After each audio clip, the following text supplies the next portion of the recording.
Midweek Worship Community, apa kabarnya? Senang sekali saat ini kita bisa bertemu kembali.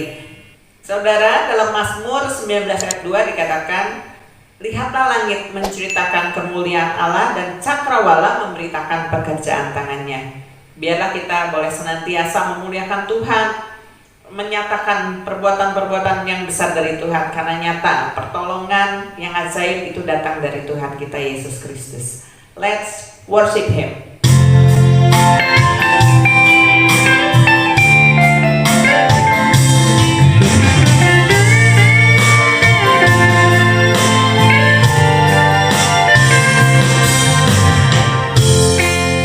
Lihatlah langit menceritakan kemuliaan Allah dan cakrawala memberitakan pekerjaan tangannya. Bila ku rasakan takut atau dalam cobaan, pandanglah kemuliaan Allah. Dia lepaskan dengan kuasa-Nya.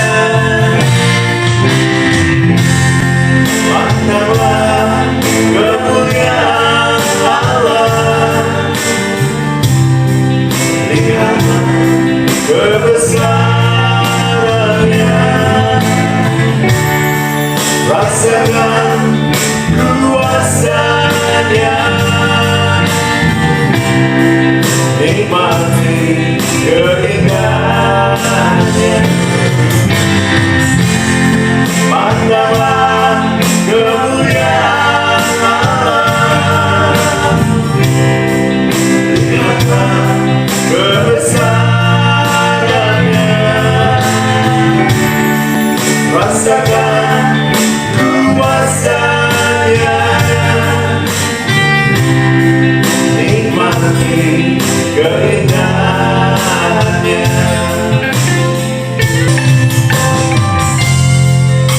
Lihatlah langit menceritakan kemuliaan Allah dan cakrawala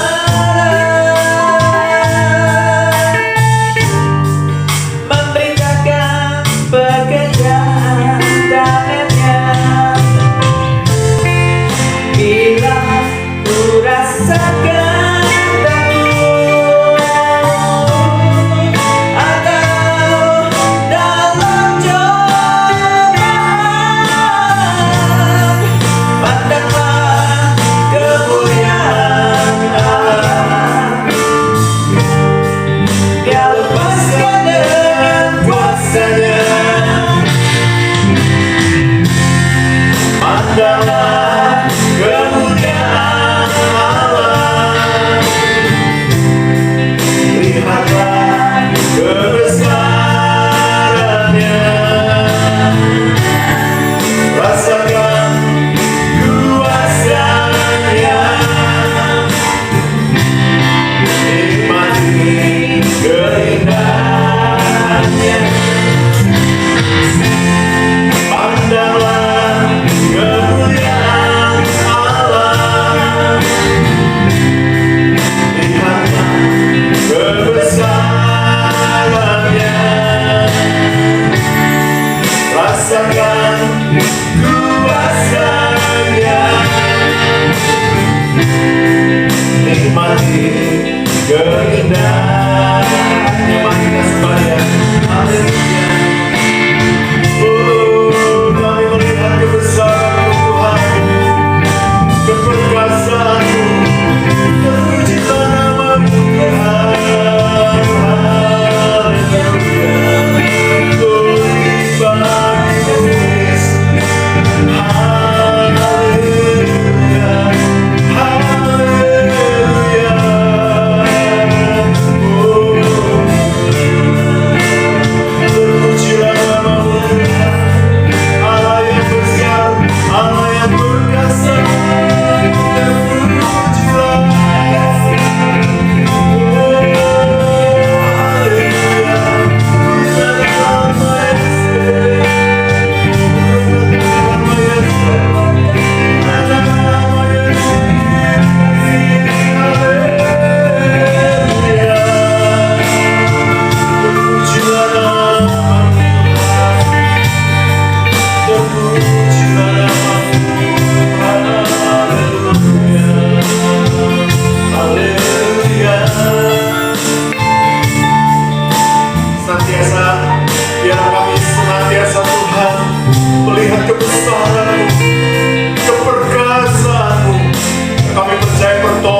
mujizat akan menjadi dalam hidup kami. Amin. Haleluya. Pandanglah kemuliaan Tuhan.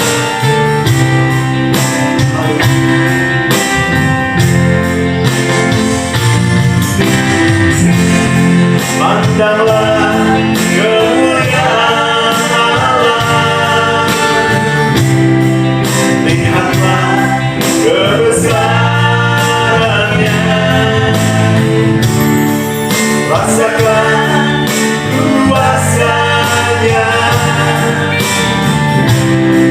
Nikmati keindahannya. Nikmati keindahannya. Nikmati keindahannya. Nikmati keindahannya.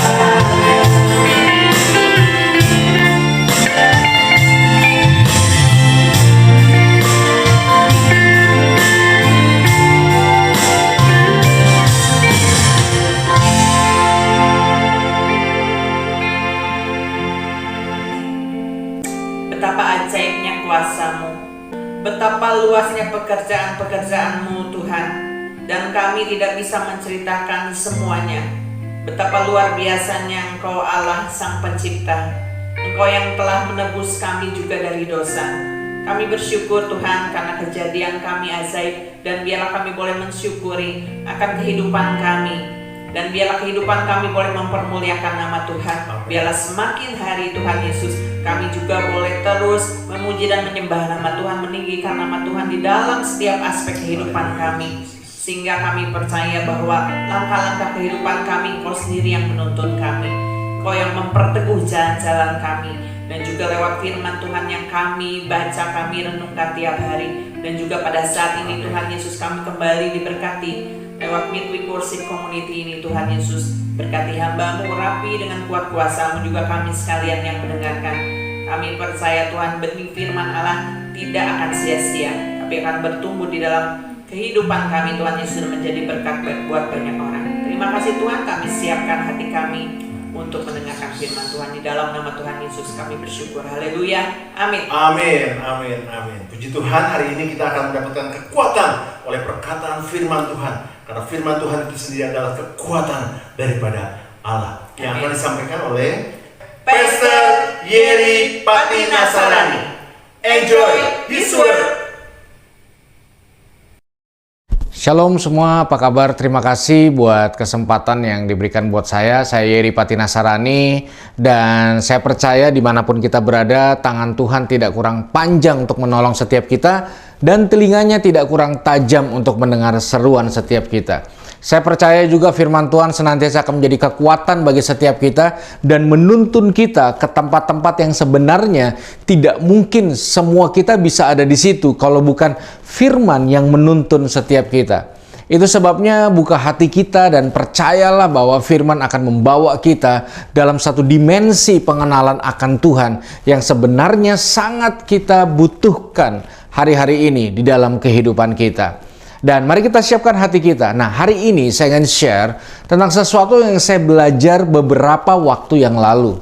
Jadi saudara, saya dalam pelayanan kurang lebih 15 tahun terakhir ini banyak sekali menangani anak-anak yang berhubungan dengan masalah narkotika, psikotropika, dan zat adiktif lainnya, atau yang banyak orang kenal narkoba. Jadi saya mendampingi, saya memberikan edukasi kepada masyarakat dan sebagainya. Tetapi persis beberapa bulan yang lalu ada satu momen di mana 4 orang yang benar-benar saya dampingin secara intensif.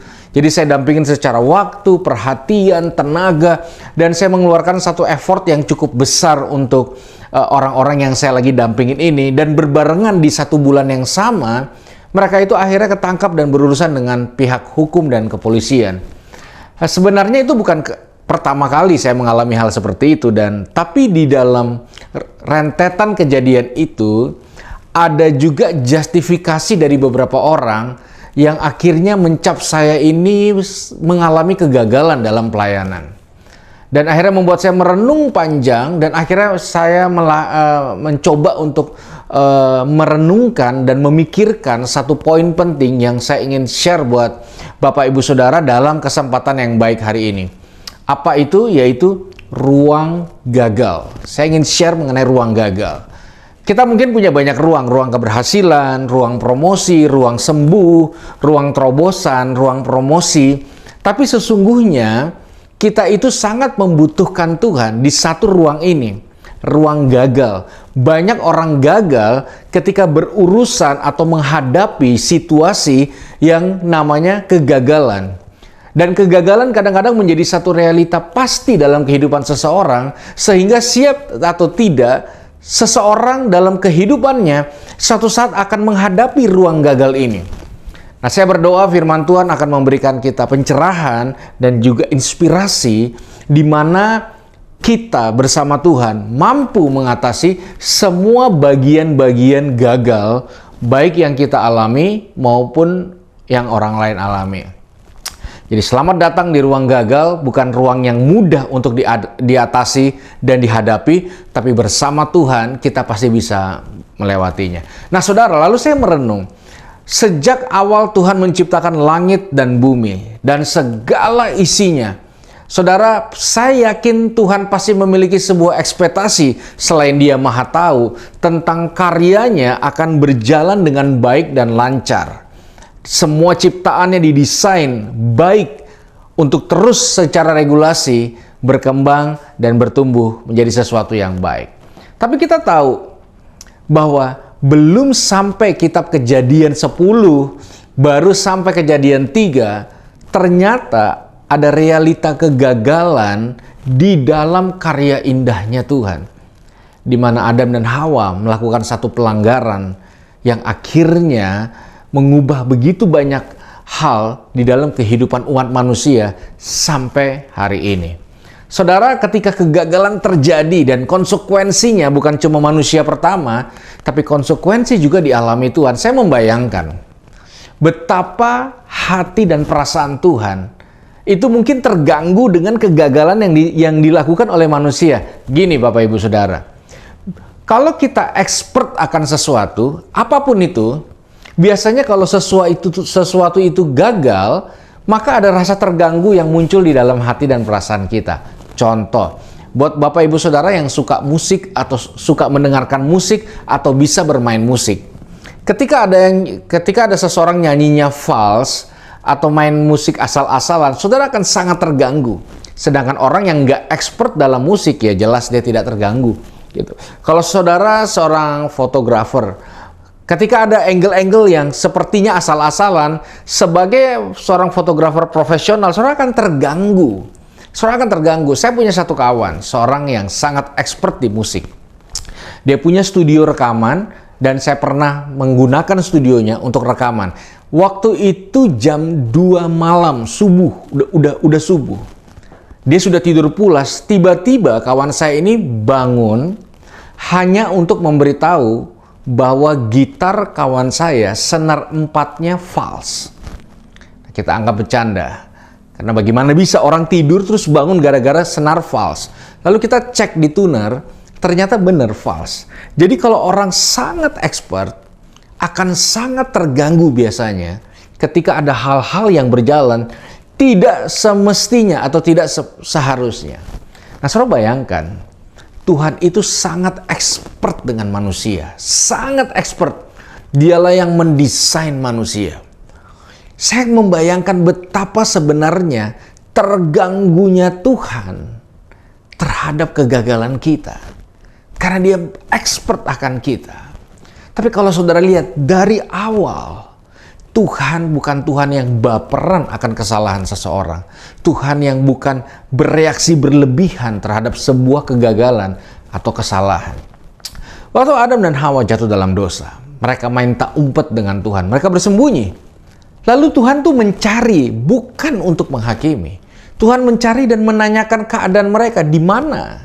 Meskipun dijawab sama Adam dan Hawa bahwa mereka telanjang, lalu Tuhan menjawab, informasi dari mana? Dengar baik, kegagalan hanya bisa diatasi oleh perkataan Tuhan yang hidup di dalam kehidupan setiap kita. Saudara tidak punya firman, saudara tidak punya kemampuan untuk mengatasi semua bentuk kegagalan yang terjadi di dalam kehidupan setiap kita, saudara. Ada satu cerita yang menarik yang saya mau ajak kita sama-sama belajar firman Tuhan pada kesempatan hari ini. Saudara, terambil dalam Yohanes 8, ayat yang pertama sampai ayat yang ke-6. Yohanes 8, ayat yang pertama sampai ayat yang ke-6. Mari buka dengan saya, Yohanes 8, ayat pertama sampai ayat yang ke-6. Saya akan bacakan buat Bapak Ibu Saudara. Tetapi Yesus pergi ke Bukit Zaitun. Pagi-pagi benar, ia berada lagi di bait Allah dan seluruh rakyat datang kepadanya. Ia duduk dan mengajar mereka. Tetapi ahli-ahli Taurat, orang-orang Farisi, membawa kepadanya seorang perempuan yang kedapatan berbuat zina. Jadi satu kali Yesus datang ke satu tempat, lalu banyak orang datang dan belajar dari Yesus. Saudara, saya membayangkan terjadi satu proses belajar mengajar yang sangat indah dan luar biasa, di mana Yesus sang guru memberikan pengajaran-pengajaran yang indah dan sehat, dan orang-orang sebagai murid yang memiliki kehausan dan kelaparan menangkap pelajaran Yesus dengan luar biasa. Sungguh proses belajar mengajar yang indah dan luar biasa. Tapi apa yang terjadi sama orang-orang Farisi? Apa yang terjadi sama ahli-ahli Taurat? Mereka memutuskan tidak ikut pengajaran Yesus. Mereka punya agenda dan punya tabiat lain. Mereka punya kebiasaan lain, bukan hanya dengar firman Tuhan, yaitu apa? Mencari kesalahan orang lain. Saudara dengar baik, kalau saudara tidak haus akan firman Tuhan secara sungguh-sungguh, maka kehidupan kekristenanmu isinya hanya berusaha mencari kesalahan orang lain. Hanya berusaha untuk meletakkan orang lain menjadi tempat yang di bawah dari kita. Saudara bayangkan kalau seluruh pembelajaran kita akan firman hanya untuk menunjukkan betapa kita lebih pintar dan orang lain lebih bodoh. Betapa kita lebih suci dan orang lain lebih tidak suci. Maka kita akan mengalami sebuah degradasi nilai sebenarnya. Saudara, menyedihkan. Menurut saya gini, kalau orang pergi ke gereja, lalu pulang, lalu dia merasa lebih baik dari orang yang tidak ke gereja, itu artinya pergi berhasil, pulang gagal. Artinya banyak banget anak-anak Tuhan hari ini ikut Tuhan hanya untuk mengentertain betapa kudus dan sucinya dia dan betapa busuk dan hinanya orang lain. Dan saudara tahu, orang Farisi mencari di saat pengajaran Yesus, mencari yang berdosa. Saya punya kabar baik, saudara. Kalau saudara adalah orang yang punya semangat 45 dalam mencari kesalahan orang lain, saya mau kasih tahu, pasti ketemu.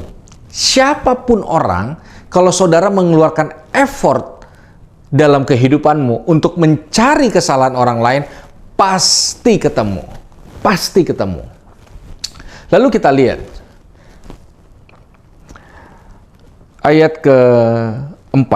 Mereka menempatkan perempuan itu di tengah-tengah lalu berkata kepada Yesus, "Rabi, perempuan ini tertangkap basah ketika ia sedang berbuat zina. Musa dalam hukum Taurat memerintahkan kita untuk melempari perempuan-perempuan demikian. Apakah pendapatmu tentang hal itu?" Jadi ini luar biasa. Ahli-ahli Taurat sengaja membawa perempuan yang kedapatan berzina ini, yang ketangkep basah ini, ke tengah-tengah di mana Yesus lagi ngajar. Jadi seketika kelas itu bubar. Kelas itu tidak berjalan lagi proses belajar mengajarnya, karena ada satu peristiwa di mana tiba-tiba orang-orang Farisi meletakkan persis di tengah-tengah orang-orang yang lagi belajar saat itu. Tiba-tiba mata pelajaran berubah seketika.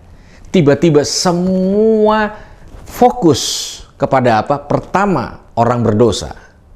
Kedua, kepada reaksi Yesus. Saudara dengar baik, tontonan yang paling spektakuler hari-hari ini yang seluruh dunia ingin lihat dan saksikan adalah ketika orang berdosa berhadapan dengan Yesus. Dan ahli-ahli Taurat mengutip bagian-bagian yang menurut mereka punya legitimasi untuk membunuh si pendosa ini. Lalu kita lihat ayat ke-6.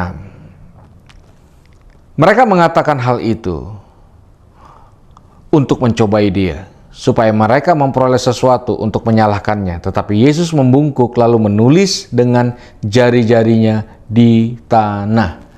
Mereka sengaja, lihat, Yesus itu tidak bereaksi berlebihan, tidak lebay, tidak sumbu pendek. Yesus itu tidak darah tinggi. Yesus itu tidak haus darah akan penentang-penentangnya. Apa yang dia lakukan? Dia membungkuk, lalu dia menulis sesuatu dengan jarinya. Dengar baik, ini merupakan bagian terpenting dalam pemberitaan firman Tuhan hari ini. Perhatikan telunjuk kita. Telunjuk kita bisa membunuh, bisa menghancurkan, bisa memporak-pondakan hidup seseorang. Tapi telunjuk yang sama bisa melepaskan anugerah, pengampunan, dan kehidupan. Perhatikan telunjuk kita. Arah keimanan kita, arah kerohanian kita lebih banyak menghakimi atau menghidupkan. Yesus membungkuk dan menulis sesuatu. Konon katanya, menurut beberapa ahli teolog, yang ditulis Yesus adalah 10 perintah Allah, hukum Taurat itu. Dan ayat 7. Dan ketika mereka terus-menerus bertanya kepadanya, ia pun bangkit berdiri lalu berkata kepada mereka, "Siapakah di antara kamu tidak berdosa? Hendaklah ia yang pertama melemparkan batu kepada perempuan itu." Lalu ia membungkuk pula dan menulis di tanah. Tetapi setelah mendengar perkataan itu, pergilah mereka seorang demi seorang, mulai dari yang tertua. Akhirnya tinggallah Yesus seorang diri dengan perempuan itu yang tetap di tempatnya. Lalu Yesus bangkit berdiri dan berkata kepada mereka, "Hai perempuan, di manakah mereka? Tidak adakah seorang yang menghukum engkau?" Ayat 11, jawabnya, "Tidak ada, Tuhan." Lalu kata Yesus, "Aku pun tidak menghukum engkau, pergilah dan jangan berbuat dosa lagi mulai dari sekarang." Yesus menyelesaikan kegagalan dalam hidup seseorang.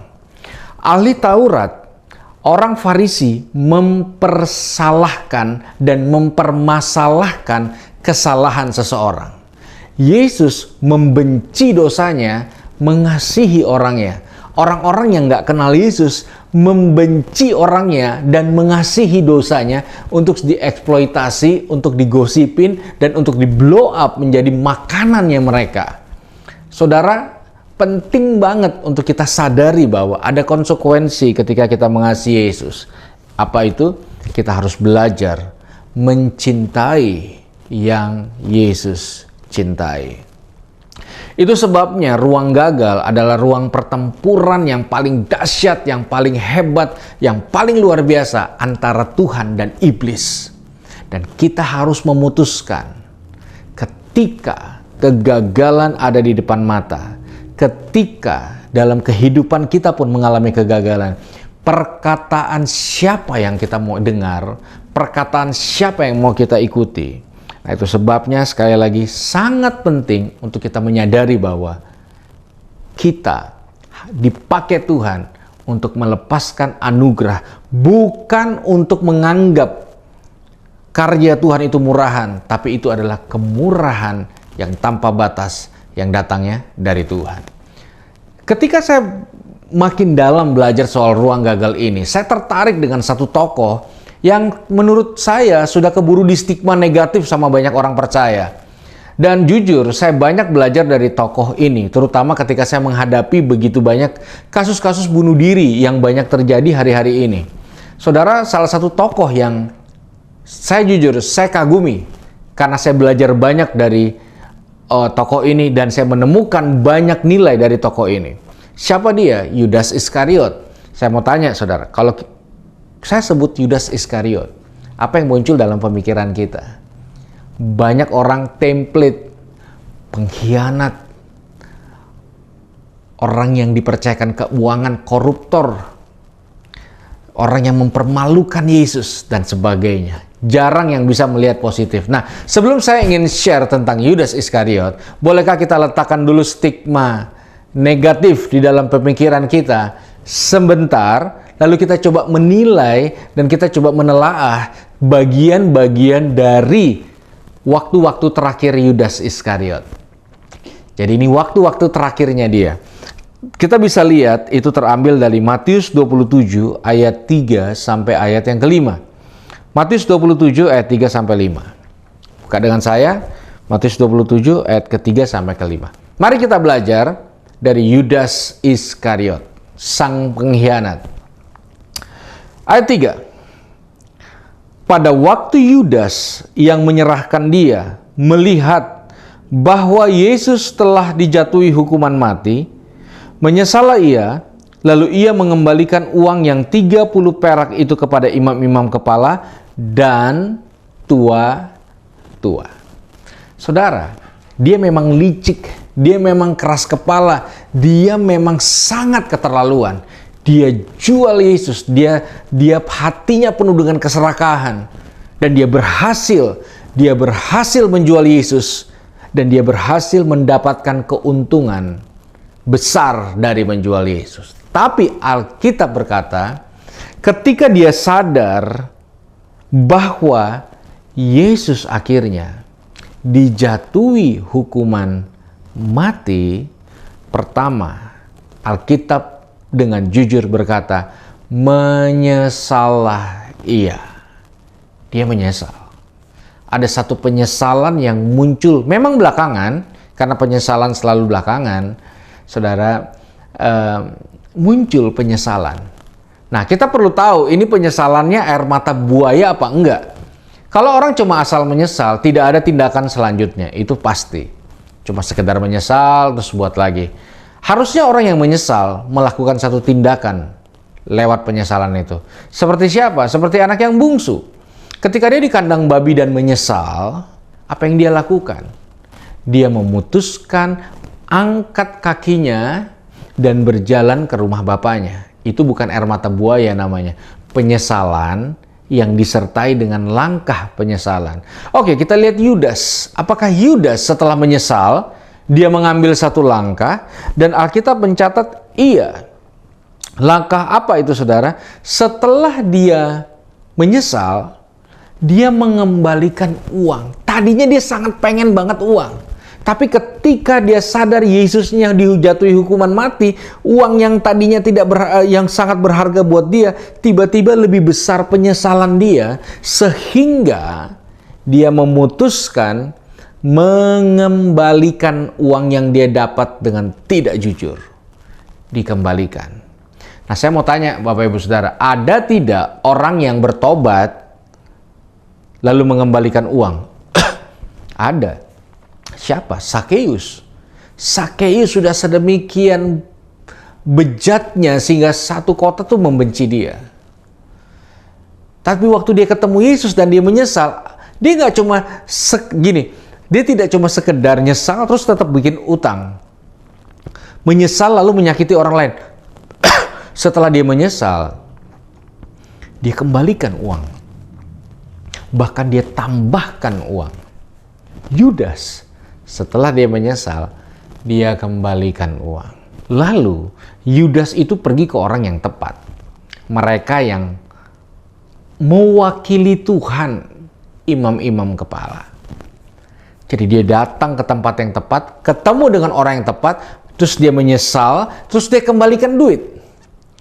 Ada nggak langkah selanjutnya setelah dia melakukan dua hal itu? Ayat 4. Dan berkata, aku telah berdosa karena menyerahkan darah orang yang tak bersalah. Saudara, dia mengaku dosa. Dengar baik, kalau saudara lihat 1 Yohanes 1 ayat 9. Barang siapa yang mengaku dosa, maka Allah adalah setia dan adil. Dia akan mengampuni, menguduskan, dan menyucikan setiap pelanggaran kita. Di hadapan Tuhan, penyesalan selesai. Penyesalan itu selesai. Udah, begitu orang menyesal, ngaku, selesai. Tidak ada tuntutan balik, maka dia akan memunculkan kesetiaannya dan cintanya. Saudara, Yudas Iskariot, orang yang kita percaya seorang pengkhianat, dia menyesal.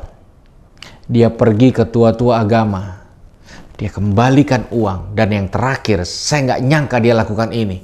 Dia mengaku dosa.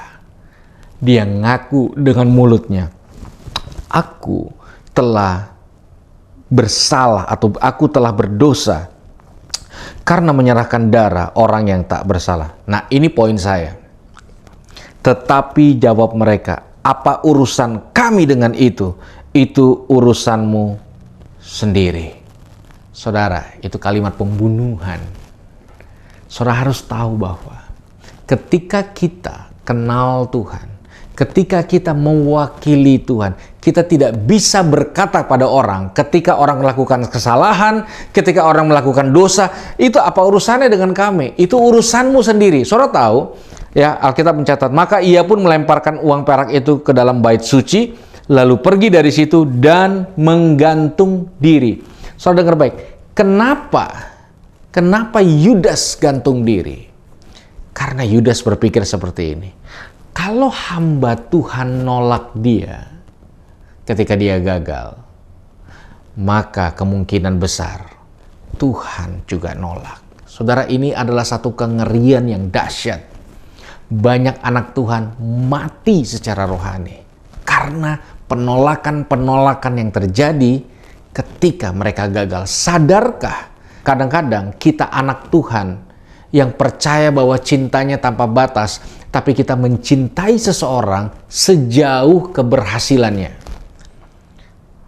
Begitu orang itu gagal, biasanya orang-orang rohani sekitarnya pun berhenti mengasihi dia. Saudara, di area mana kita sangat membutuhkan Tuhan? Ketika orang-orang yang kita kasihi, ketika orang-orang yang kita percaya, ketika orang-orang yang kita hormati, ketika orang-orang yang kita teladani gagal, kita butuh Tuhan untuk tetap bisa mengasihi sekalipun dia gagal. Kita butuh Tuhan untuk tidak berkata bahwa kalau kamu gagal itu urusanmu sendiri. Kegagalan adalah urusan Tuhan. Dan bagaimana Tuhan mengurus orang gagal? Tuhan mengutus saudara dan saya. Jadi kalau dalam kehidupan kita, kita hanya mau berkat, mujizat, sembuh, terobosan, kita hanya mau kemuliaan, kita hanya mau hadirat, kita hanya mau menangis di hadirat Tuhan, tapi kita tidak mau melangkahkan kaki kita menjadi representatif Tuhan di tengah-tengah orang gagal, maka kita kehilangan esensi yang sebenarnya Tuhan sedang bangun dengan kuat di dalam kehidupan kita. Saudara dengar baik, kalau saudara lihat semua circle hidup saudara, yang di rumah, di kantor, di kampus, di sekolah, dimanapun, kalau saudara keluarkan effort untuk mencari kegagalan, pasti ketemu. Kalau saudara mau luangkan waktu dan konsentrasi untuk mencari kesalahan pada pasangan hidup saudara, pasti ketemu.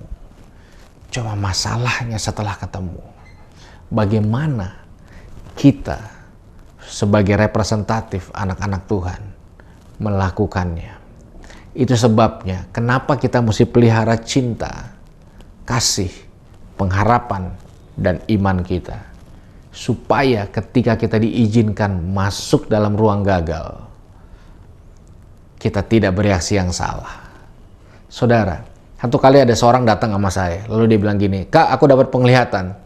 Di penglihatan dia bilang gini, Tuhan melihat saya. Lalu tiba-tiba Tuhan memalingkan wajahnya dan pergi meninggalkan saya. Bayangin kalau saya percaya bahwa Tuhan itu kayak gitu, maka mungkin saya bisa kayak Yudas mengakhiri hidup saya. Saudara, kenapa Musa tidak masuk tanah perjanjian? Padahal dia cuma membanting 2 loh batu itu, saudara. Apakah Tuhan baperan? Tidak. Ada masalah serius yang dilakukan Musa. Kalau Musa marah, maka umat akan berpikir Tuhan juga marah. Tapi kalau ternyata tidak, maka itu adalah sesuatu hal yang sangat serius yang harus dibereskan. Saudara bayangkan hari ini orang pede berkata kayak gini, kalau saya nggak suka sama dia, pasti Tuhan juga nggak suka sama dia. Kalau saya bilang dia sesat, pasti Tuhan juga bilang dia sesat. Kalau saya suka sama dia, pasti Tuhan juga suka sama dia. Seakan-akan Tuhan selalu mengikuti semua sirkulasi emosi kita. Saudara dengar baik, dengar baik. Kita dibutuhkan di dunia ini. Bukan hanya tampil hebat, tampil excellent, tampil perfect. Tapi ketika ada kegagalan dan kegagalan dan kegagalan dan kegagalan, kita menjadi orang yang paling tepat untuk representatif pemulihan tersebut. Saudara buka mata, saya mau tutup dengan ini. Sakeus gagal, parah. Berjumpa dengan Yesus, masalahnya selesai. Petrus nyangkal Yesus 3 kali. 3 kali nyangkal Yesus. Dan ketika ketemu dengan Yesus, masalah selesai. Dia jadi rasul hebat. Dan dia membuat pergerakan yang dahsyat dan luar biasa. Yudas Iskariot gagal. Datang ke tua-tua. Masalah tidak selesai. Dia bunuh diri. Pada akhirnya, semua orang yang mengaku cinta Tuhan harus siap ketika Yudas Iskariot dalam kehidupan nyata datang dan mau kembali kepada Tuhan. Kalau hari ini kita lagi mengalami satu kegagalan yang begitu dalam dan panjang, video ini dibuat untuk saudara, bukti Tuhan masih mencintai dan mengasihi saudara. Kalau hari ini saudara sedang menghadapi orang-orang sekitarmu yang menghadapi kegagalan, orang yang kamu percaya, orang yang harusnya kasih teladan, orang tuamu, siapapun gagal. Saya berdoa kita bukan menjadi orang yang menjustifikasi, tapi kita melepaskan anugerah lewat kehidupan setiap kita. Mari kita berdoa. Tuhan, kami percaya ada anugerah yang baik turun atas setiap kami. Kami berdoa minta anugerah-Mu turun atas setiap kami, belas kasihan Tuhan turun atas setiap kami, sehingga kami menjadi orang-orang yang sangat terampil untuk mengatasi apapun ketika kami ada di ruang gagal. Berkati setiap kami, berkati waktu-waktu kami, berkati seluruh kehidupan kami. Kayak bersyukur buat Tuhan yang penuh dengan anugerah, yang mencintai kami. Bukan karena kami baik, tapi karena Engkau baik. Kami serahkan hidup kami ke dalam tangan-Mu, dalam nama Yesus kami berdoa dan mengucap syukur. Haleluya. Amin. Tuhan berkati kita semua. Saya Yeri Patinasarani. Tuhan berkati.